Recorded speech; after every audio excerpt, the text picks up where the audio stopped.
Hello everyone, मैं अरविंद जनू classes में आपका स्वागत करता हूं। केंद्रीय माध्यमिक शिक्षा बोर्ड यानी सीबीएसई बोर्ड का मार्किंग फॉर्मूला आज तय हो चुका है और अब बारी है आरबीएसई बोर्ड की। राजस्थान माध्यमिक शिक्षा बोर्ड में 21 लाख विद्यार्थियों को इंतजार है कक्षा 10वीं और 12वीं बोर्ड का रिजल्ट कब तक आएगा। क्या सीबीएसई बोर्ड की कॉपी कर पाएगा आरबीएसई बोर्ड? सीबीएसई बोर्ड ने जो मार्किंग स्कीम तय की है, क्या उस आधार पर ही आरबीएसई बोर्ड भी आपको पास करेगा? इस आधार पर ही आपका रिजल्ट तैयार होगा। इस वीडियो के अंदर मैं आपको बताने वाला हूं, तो पैसेंस बना के वीडियो को एंड तक देखते रहें। जिसने बच्चे चैनल को सब्सक्राइब नहीं किया गाइस, वो चैनल को सब्सक्राइब करें, बेल आइकन को प्रेस करें, जिससे आने वाली सभी वीडियो की नोटिफिकेशन आप तक पहुंच जाए। तो कल ही सीबीएसई बोर्ड ने सुप्रीम कोर्ट को रिपोर्ट सौंपी है। 13 सदस्यीय कमेटी बनाई गई थी। सुप्रीम कोर्ट ने कहा था कि आपको मार्किंग फॉर्मूला तैयार करना है और सुप्रीम कोर्ट को सौंपना है। तो कल ही जो है मार्किंग फॉर्मूला सौंप दिया है और सीबीएसई का मार्किंग फॉर्मूला तैयार हो चुका है। रिजल्ट की डेट भी आ चुकी है, 31 जुलाई तक रिजल्ट आ सकता है। तो ये काफी बड़ी अपडेट थी और अब देखते हैं कि आरबीएसई बोर्ड का रिजल्ट कब तक जारी होगा,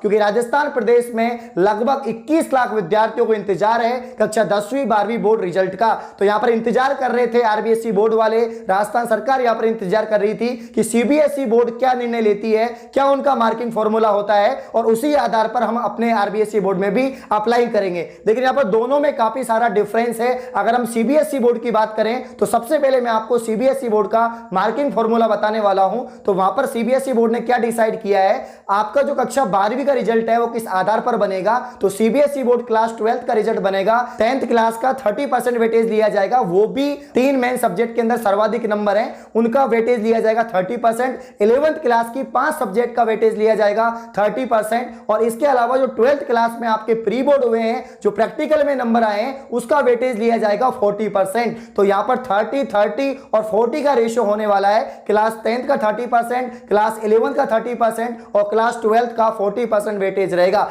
इस आधार पर सीबीएसई का रिजल्ट तैयार होने वाला है। क्या पढ़ाई में आपको आते हैं डाउट्स, तो 5 सेकंड में डाउटनेट के साथ करो उन्हें आउट। बस अपने सवाल की फोटो खींचो, क्रॉप करो और तुरंत वीडियो सॉल्यूशन पाओ। फिर चाहे आपका सवाल physics, chemistry, maths, biology, CBSE, UP, Bihar, Maharashtra, Rajasthan, MP, other state board का हो, यहाँ तक कि कक्षा 6ठी से 12वीं आईआईटी जेईई नीट का सवाल हो, सभी सवालों के वीडियो सॉल्यूशन बस 5 सेकंड में मिलेंगे आपको डाउटनेट ऐप पर। इसके साथ ही डाउटनेट पर चल रही हैं इंडिया की number 1 daily online video classes, वो भी इंग्लिश और हिंदी मीडियम में, जहाँ पूरा कोर्स पढ़ाया जा रहा है। तो आज ही जाकर इन कोर्सेज का हिस्सा बनिए और डाउटनेट ऐप इंस्टॉल कीजिएगा। लेकिन यहां पर अगर हम आरबीएसई की बात करें तो आरबीएसई में इस सत्र के अंदर कोई भी क्या नहीं हुआ था, टेस्ट नहीं हुआ था, प्री बोर्ड नहीं हुआ था, अर्धवार्षिक नहीं हुई थी। तो आरबीएसई बोर्ड में इस सत्र के अंदर क्लास 10th और 12th की अगर हम बात करें तो कोई भी प्री बोर्ड नहीं हुआ, कोई भी टेस्ट नहीं हुआ। तो किस आधार पर कंसीडर किया जाएगा 40% वेटेज यहां पर, क्योंकि कोई भी टेस्ट नहीं हुआ है, प्री बोर्ड भी नहीं हुआ है, अर्धवार्षिक नहीं हुआ। जबकि सीबीएसई बोर्ड में प्री बोर्ड भी हुए हैं, प्रैक्टिकल भी हुए हैं, अर्धवार्षिक भी हुए हैं, सारी एग्जाम वहां पर हुई है। तो काफी समस्या हो चुकी है अब आरबीएसई बोर्ड के लिए कि उसको किस आधार पर रिजल्ट तैयार करना होगा। तो यहां पर आरबीएसई बोर्ड आप रिजल्ट किस आधार पर तैयार कर सकती है, तो उनको यहां पर जो क्लास 10th के विद्यार्थी हैं उनका जो रिजल्ट है क्लास 9th और 8th के आधार पर तैयार होगा। वहीं क्लास 12th के जो विद्यार्थी हैं उनका रिजल्ट क्लास 11th और 10th के आधार पर तैयार होगा। लेकिन सबसे बड़ी जो समस्या उत्पन्न हो रही है वो ये है कि जब ये नॉन बोर्ड क्लास में थे, जब ये लास्ट सेशन में थे, तो इनकी वार्षिक परीक्षा नहीं हुई थी। जब 10th क्लास 9th क्लास में थे तब उनकी वार्षिक परीक्षा नहीं हुई। इसके अलावा जब 12th क्लास 11th क्लास में थे तो भी उनकी वार्षिक परीक्षा, एनुअल जो एग्जाम थी, वो नहीं हुई। तो यहां पर उनकी अर्धवार्षिक परीक्षा को ही कंसीडर किया जाएगा।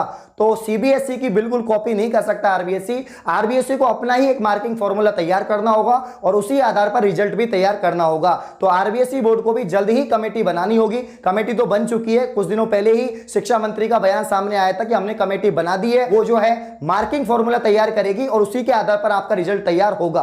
तो अब देखते हैं आरबीएसई बोर्ड का क्लास 10th और 12th का रिजल्ट किस आधार पर तैयार होता है। साथ ही यहां पर मैं आपको बता देता हूं कि जो 10th क्लास के स्टूडेंट हैं उनका रिजल्ट 8th क्लास के आधार पर और 9th क्लास की अर्धवार्षिक परीक्षा के आधार पर हो सकता है। वहीं हम अगर बात करें तो सत्रांक भी जा चुके हैं, लगभग शायद 50% वेटेज 8th क्लास का हो जाए, 30% वेटेज 9th क्लास का और 20% जो वेटेज है वो 10th क्लास का हो सकता है, क्योंकि सत्रांक के जो 20 नंबर है वो तो स्कूल वाले भेज ही रहे हैं। तो 20 नंबर और 80% 9th और 8th क्लास का ऐड होकर टोटल जो परसेंटेज है आपकी बन सकती है। यही फॉर्मूला 12th क्लास में होगा। 12th क्लास में भी प्रैक्टिकल के नंबर और जो सत्रांक के नंबर है उसका वेटेज रहेगा और और 10th क्लास और 9th क्लास का जो वेटेज है, 10th और 11th क्लास का जो वेटेज है वो भी रहेगा। तो जल्द से जल्द आरबीएसई बोर्ड का रिजल्ट भी आने वाला है। सीबीएसई का क्राइटेरिया डिसाइड हो चुका है, 31 जुलाई तक सीबीएसई का रिजल्ट जारी हो सकता है। और मे बी आरबीएसई बोर्ड का रिजल्ट कब तक आएगा, तो अप्रोक्स जो है आपका रिजल्ट वो कब तक आ सकता है, जुलाई एंड या अगस्त महीने के अंदर आपका रिजल्ट भी जारी हो जाएगा। तो ये कुछ लेटेस्ट अपडेट थी। ऐसी और अपडेट पाने के लिए आप चैनल को सब्सक्राइब करें। धन्यवाद।